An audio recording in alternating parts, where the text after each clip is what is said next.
दोस्तों नमस्कार। आइए इस वीडियो में हम लोग हिंदी के अनुच्छेद को किस तरह पढ़ करके उससे संबंधित प्रश्नों को हम आसानी से हल कर सकते हैं। ठीक है, तो वीडियो को पूरा ध्यान से देखिए। यह वीडियो मैं बिना एडिटिंग किए बना रहा हूं, तो हो सकता है कुछ गलती मुझसे हो जाएगा। ठीक है, तो चलिए वीडियो स्टार्ट करते हैं और सबसे पहले पढ़ते हैं अनुच्छेद। देखिए लिखा है, सूर्योदय की पहली किरणों ने घाटी को सोने का चादर ओढ़ा दिया था। पहाड़ों के पीछे से निकलती ये किरणें हरी भरी घास पर टकराकर हीरे की तरह चमक उठीं।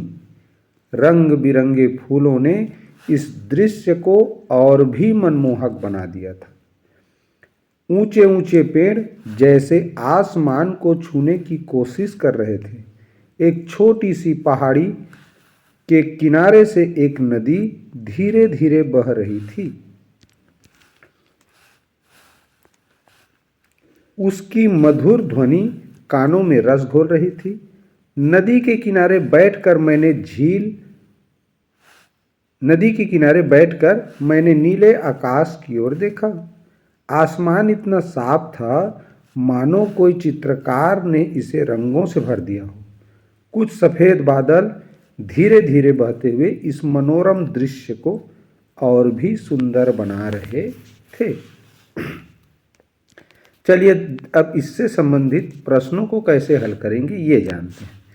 देखिए पहला प्रश्न क्या लिखा है, सूर्योदय की पहली किरणों ने घाटी को खाली स्थान रंग की चादर ओढ़ा दिया था।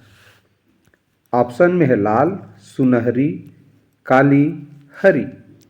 इसको जानने के लिए क्या करेंगे, हम अनुच्छेद में देखेंगे जो प्रश्न में लाइन दिया है उसको।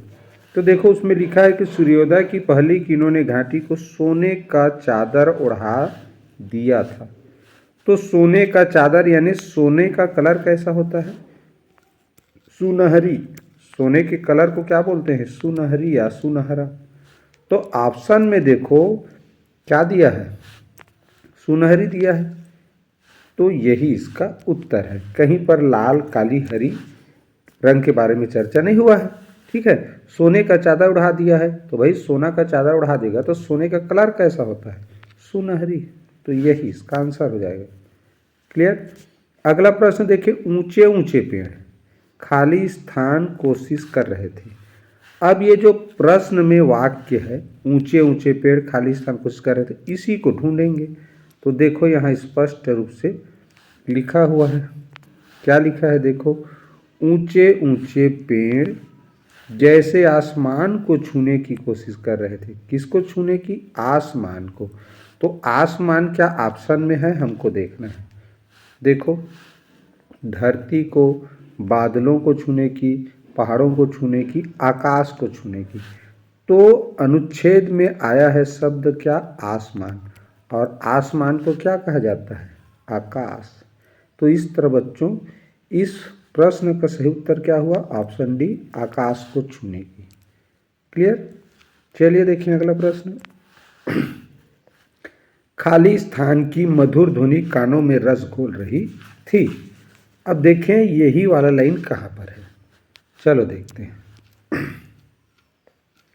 तो रस घोल रही थी, देखो यहाँ लिखा है, उसकी मधुर ध्वनि कानों में रस घोल रही थी। तो यहाँ उसकी शब्द उत्तर नहीं होगा ना, याद रखना किसकी। तो ये जानने के लिए एक वाक्य पिछला पढ़ते हैं।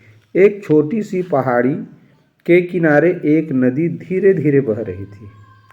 उसकी मधुर ध्वनि कानों में रस घोल रही थी। तो किसकी, उस नदी की। तो नदी होगा इस प्रश्न का आंसर। देखो इसमें क्या लिखा है, नदी। ठीक। तो कई बच्चों से जब ये मैं ऑनलाइन क्लास में प्रश्न पूछा था तो वो लोग उस शब्द को उत्तर बता रहे थे, क्योंकि अनुच्छेद में यहाँ उसकी लिखा है। क्या लिखा है अनुच्छेद में, यहाँ पर उसकी, ऐसे। तो ये उस और एक की पहले से लिखा है, ऐसा सोच के उस शब्द को आंसर बता रहे थे। तो ध्यान रखो कभी भी जो सर्वनाम शब्द है वो उत्तर में नहीं आएगा। वो सर्वनाम किस संज्ञा के बदले में आया है, तो किसके बदले में आया है, नदी के जगह में उसकी लिखा है अनुच्छेद में। तो नदी उसका उत्तर होगा। क्लियर? तो इस चीज़ को ध्यान रखेंगे। अगला देखें, सूर्योदय की पहली किरणों ने घाटी को सोने की चादर ओढ़ा दिया था। वाक्य में पहली शब्द किस प्रकार का शब्द है? तो पहली शब्द क्या है? विशेषण है। कोई भी संख्यावाची शब्द होता है ना, पहला, दूसरा, तीसरा, इस तरह क्रम को दर्शाता है, वो संख्यावाची विशेषण होता है। तो वो क्या है? विशेषण शब्द है। क्लियर? अगला देखें, आसमान शब्द का विलोम शब्द है। तो आसमान ऊपर, नीचे क्या होता है? धरती।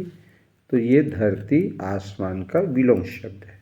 आकाश, नभ, अंतरिक्ष, ये आसमान के क्या है जी? पर्यायवाची शब्द है। क्लियर? तो इसका सही उत्तर क्या हुआ? धरती। आशा है समझ में आ गया होगा। चलो देखते हैं अब ये अगला अनुच्छेद।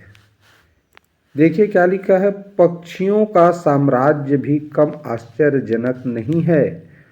शुतुरमुर्ग अफ्रीका के विशाल मैदानों में दौड़ते हैं, जबकि गौरैया शहरों के व्यस्त जीवन में अपना घर बनाती है। कुछ पक्षी जैसे कि बाज शिकार करने के लिए तेज दृष्टि और नुकीले पंजे का उपयोग करते हैं, जबकि अन्य जैसे तोते अपने रंगीन पंखों और चंचल स्वभाव के लिए जाने जाते हैं। समुद्र भी जीवन से भरपूर है। व्हेल, डॉल्फिन और शार्क विशाल महासागरों में स्वतंत्रता से तैरती हैं। मछलियों की हजारों प्रजातियां विभिन्न रंगों, आकारों और व्यवहारों में पाई जाती हैं। कोरल रीफ समुद्र की सबसे खूबसूरत और जैव विविधता से भरपूर पारिस्थितिक तंत्रों में से एक है। ये हो गया हमारा अनुच्छेद। ठीक, तो चलिए अब देखते हैं प्रश्न। शुतुरमुर्ग खाली स्थान के लिए जाना जाता है। उड़ने के लिए, तैरने के लिए, चढ़ने के लिए, दौड़ने के लिए। तो अनुच्छेद पढ़े हैं तो उसमें क्या बताया है? दौड़ने के लिए। ठीक, शुतुरमुर्ग बच्चों एक न उड़ने वाली पक्षी है और इस धरती का सबसे बड़ा पक्षी है। ठीक है, वो इतना तेज दौड़ता है कि आसानी से वो अपने जो शिकार करने वाले जानवर हैं उससे बच जाता है। ठीक है, इसका पंजा इतना मजबूत होता है कि उस शेर को भी एक बार अगर पंजे से मारे तो शेर भी मर सकता है। बहुत ताकतवर पंजा होता है इसका। ठीक है, और ये केवल दौड़ता है। तैरता कब? जब वो पानी में रहने वाला जीव होता। ठीक, और उड़ता तो है नहीं शुतुरमुर्ग।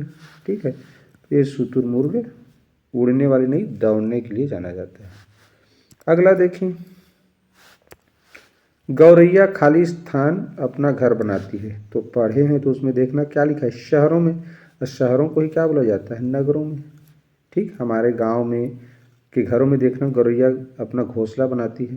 तो गांव में, शहरों में, नगरों में, इसमें घरों में वो घोंसला बनाती है, जंगलों में, पहाड़ों में, रेगिस्तान में नहीं।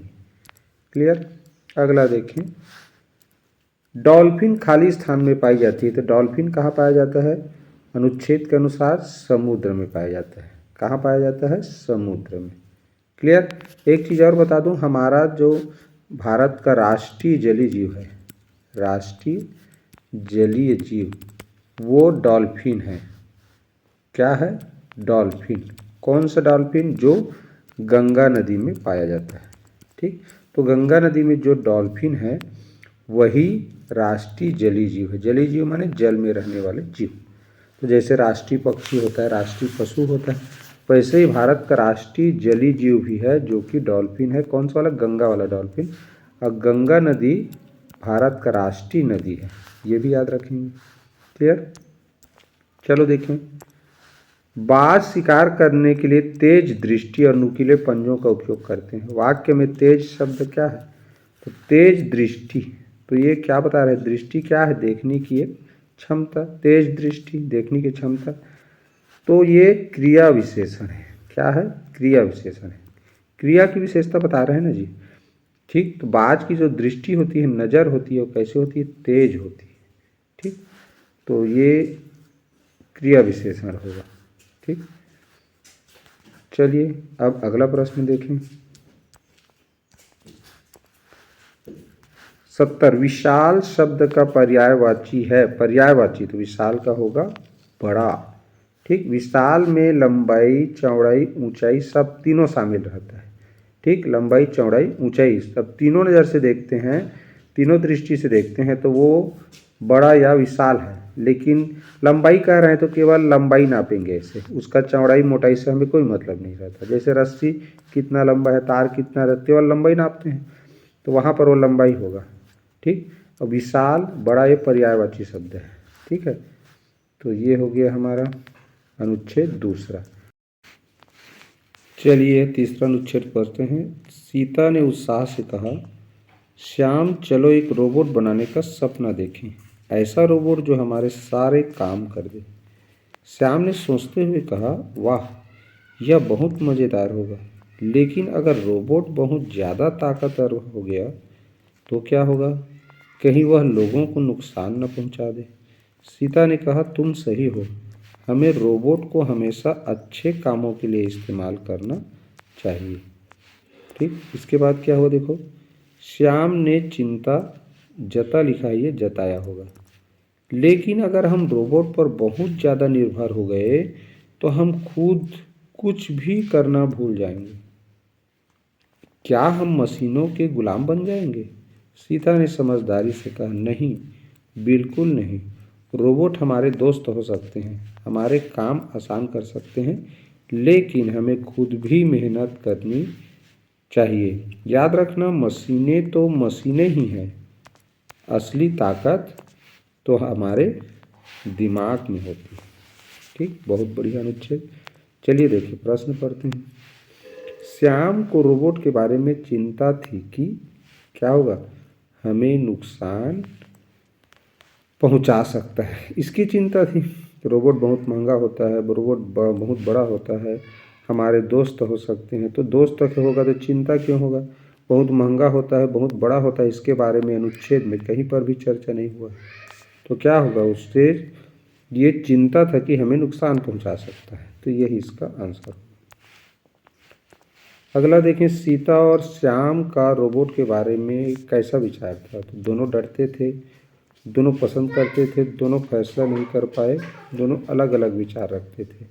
तो देखो दोनों अलग अलग विचार नहीं रखते थे, क्योंकि अगर रखते तो सीता श्याम के विचार को सही नहीं कहती, तो दोनों फैसला नहीं कर पा रहे थे। मेरे ख्याल से ये इसका उत्तर होगा। ठीक, अगला प्रश्न देखें। सीता के अनुसार असली ताकत खाली स्थान में होती है, तो क्या होगा इसका उत्तर? सीता के अनुसार असली ताकत कहाँ होती है? मस्तिष्क में। और अनुच्छेद में इसके लिए शब्द आया है दिमाग। क्या शब्द आया है? दिमाग। ठीक, सीता के अनुसार असली ताकत दिमाग में होती है ऐसा है, लेकिन उसमें दिमाग के लिए मस्तिष्क शब्द क्या है जी? पर्यायवाची है। ठीक, हाथों में, रोबोट में, मशीनों में थोड़ी होगा जी। सीता के अनुसार असली ताकत मस्तिष्क यानी दिमाग में होता है। देखो यहाँ लिखा हुआ है, देखो यहाँ असली ताकत हमारे दिमाग में होती है। दिमाग यानी मस्तिष्क शब्द है। ठीक, चलो अगला देखें। मशीनें शब्द किस प्रकार का शब्द है? तो मशीनें शब्द संज्ञा शब्द है, एक वस्तु का नाम है। ठीक, तो इस तरह कर सकते हैं, ये संज्ञा है। अगला देखें, खाली स्थान शब्द का अर्थ वही है जो निर्भर शब्द का है, तो इसका सही उत्तर होगा बच्चों आश्रित। तो निर्भर शब्द का ये पर्यायवाची शब्द है आश्रित। क्या पढ़ेंगे? आश्रित। ठीक, स्वतंत्र, जुदा माने अलग, अलग माने भी अलग होता है, तो यही इसका आंसर है। ठीक, चलिए देखते हैं इस वीडियो का अंतिम अनुच्छेद। ठीक, चलो। जवाहर नवोदय विद्यालय जैसे आवासीय विद्यालय छोटे बच्चों को एक बेहतर भविष्य के लिए तैयार करते हैं। इन विद्यालयों में बच्चों को अनुशासित माहौल मिलता है जो उन्हें आत्मनिर्भर बनाता है। यहाँ बच्चे विभिन्न संस्कृतियों के लोगों से मिलते हैं और एक व्यापक दृष्टिकोण विकसित करते हैं। आवासीय विद्यालयों में रहकर बच्चे राष्ट्रीय स्तर की प्रतियोगी परीक्षाओं में भाग लेने के लिए प्रेरित होते हैं और उच्च शिक्षा प्राप्त करते हैं। ये विद्यालय बच्चों को सामाजिक और भावनात्मक रूप से भी परिपक्व बनाते हैं। इस तरह आवासीय विद्यालय बच्चों के सर्वांगीण विकास में किसमें सर्वांगीण विकास में महत्वपूर्ण भूमिका निभाते हैं और उन्हें एक सफल जीवन जीने के लिए तैयार करते हैं। चलिए प्रश्न पढ़ते हैं। आवासीय विद्यालय में बच्चों को क्या मिलता है? अनुशासनहीन नहीं, अनुशासित माहौल मिलता है। कहाँ पर लिखा है? देखो शुरू वाला लाइन ही देखो, यहाँ पर लिखा है अनुशासित माहौल मिलता है। इन विद्यालयों में बच्चों को अनुशासित माहौल मिलता है। तो ये हो जाएगा पहला प्रश्न का उत्तर क्या? ऑप्शन बी, अनुशासित माहौल। ठीक, दूसरा देखें। आवासीय विद्यालय बच्चों को खाली स्थान के रूप में मजबूत बनाते हैं। किस रूप में? शारीरिक रूप में तो बनाते ही हैं, खेल कूद होता है तो शारीरिक मजबूत होता है, मानसिक पढ़ाई लिखाई से मानसिक मजबूती आता है, और सामाजिक और भावनात्मक। ये होगा इस प्रश्न का आंसर। तो आवासीय विद्यालय बच्चों को सामाजिक और भावनात्मक रूप से मजबूत बनाते हैं, इसमें लिखा भी है, देख लो कहीं पर लिखा होगा। ठीक है, तो देखें यहाँ पर कहाँ पर लिखा है बच्चों को देखते हैं। हाँ, यहाँ देखिए, ये विद्यालय बच्चों को सामाजिक और भावनात्मक रूप से परिपक्व बनाते हैं। परिपक्व बनाते हैं यानी मजबूत बनाते हैं। ठीक है, चलिए अगला प्रश्न ये हो गया। नवोदय विद्यालय बच्चों को खाली स्थान बनाते हैं। तो आलसी बनाएगा जी, आलसी कोई बनाने के लिए तो बच्चे अपने बच्चों को भेजेगा। निर्भर यानी आश्रित हो गया, डरपोक नहीं बनाएगा। क्या बनाएगा? स्वावलंबी यानी अपना काम स्वयं करने वाले को क्या बोलते हैं? स्वावलंबी बोलते हैं। जो बच्चे वहाँ पढ़ने जाते हैं, देखना, अपना कपड़ा स्वयं धोते हैं, अपना बिस्तर स्वयं लगाते हैं, अपना जो भी काम है वो स्वयं करना पड़ता है वहाँ। ठीक है, तो उनको क्या बनाया जाता है? स्वावलंबी। स्वावलंबी मतलब स्वावलंबी माने अपने पर अवलंबी होना, अपने पर निर्भर होना, अपने पर आश्रित होना कहलाता है स्वावलंबी। जो काम अपना स्वयं करता है वो स्वावलंबी होता है। तो नवोदय विद्यालय में जो बच्चे रहते हैं वो स्वावलंबी बनते हैं। ठीक, तुम लोग घर में जो बच्चे रहते हैं उनके कपड़े धोना हो, थाली धोना हो, खाना निकालना हो, तो स्वयं जब नहीं करते, बल्कि उसके पेरेंट्स या माँ बाप या जो भी है घर में वो लोग करते हैं।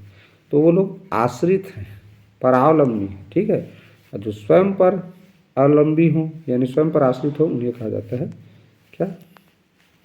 स्वावलंबी। चलिए देखें प्रश्न। बच्चों को अनुशासित माहौल मिलता है। वाक्य में क्रिया क्या है? कौन सा है? मिलता है। देखो, जिस शब्द में ना जोड़ते बन जाए, जैसे मिलता है में मिल में ना जोड़ दे तो क्या बन गया? मिलना। जैसे कूद, तो कूदता है में ता को हटा के ना जोड़ दो, क्या बन गया? कूदना। पढ़ना, लिखना, खेलना, बैठना, तो ना शब्द लगाते बन जाए उसमें ठीक है, तो वो क्रिया शब्द होता है। तो बाकी में ना नहीं लगा सकते। देख लो, माहौल में ना लगाओगे तो महोना या महोलना ऐसे थोड़ी बनेगा। अनुशासित में ना लगा ही नहीं सकते, बच्चों में ना शब्द अंतिम में लगा ही नहीं सकते। तो मिलना में ता को हटा के ना जोड़ सकते तो मिलना हो जाएगा ना। तो इस तरह इसमें जो वाक्य में क्या है? बच्चों को अनुशासित माहौल मिलता है। वाक्य में क्रिया है कौन? मिलता है। अंतिम प्रश्न देखते हैं वीडियो का। बच्चे राष्ट्रीय स्तर की प्रतियोगी परीक्षाओं में भाग लेने के लिए प्रेरित होते हैं। वाक्य में कौन सा काल है? कौन सा काल है? वर्तमान काल। कौन सा काल होगा? वर्तमान काल। क्योंकि लिखा क्या लिखा है लिखा हो, है लिखा हो या हो लिखा हो, ये पहचान है वर्तमान काल के वाक्य की। क्लियर? तो इस तरह से हम अनुच्छेद को पढ़ के उसके जो नीचे में प्रश्न दिए रहते हैं उनको आसानी से हल कर सकते हैं। ठीक, तो आज का यह वीडियो आप लोगों को कैसा लगा प्लीज़ कमेंट करके ज़रूर बताइए। ठीक, और अगर मेरे चैनल में नए होंगे तो सब्सक्राइब जरूर कर लीजिए। तो नेक्स्ट वीडियो में फिर मिलेंगे, तब तक के लिए goodbye, have a nice day.